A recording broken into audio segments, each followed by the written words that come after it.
And then the next thing Elijah does, which is so important, was he repaired the altar. So he starts to put the altar back together.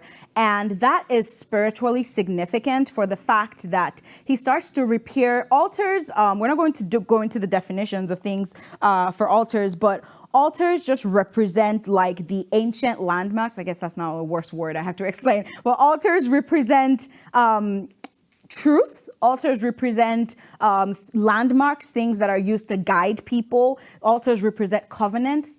And Elijah repairing the altar of God was significant to him, saying that we're repairing the truth of God's word. We're repairing the covenants that God has made with his people. We're repairing, what does that look like in our world today, right? There's so many truths. There's 101 genders, or how many you may think, right? There's what's wrong and what's right. And they're like, oh, it's do what you feel like, honey. If your heart is happy, do what you feel like, right?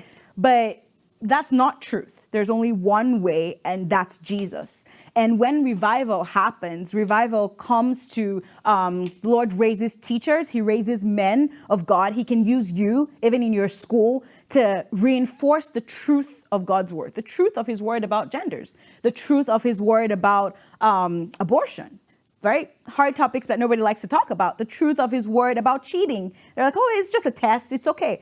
But what are the altars of God, and how are they? A lot of times, even in churches, you'd be surprised. They're scattered. The altars that should be held sacred are now looked upon as, oh, it's okay. We can just compromise. It's okay. But Elijah steps forward and he starts to repair the altar of God.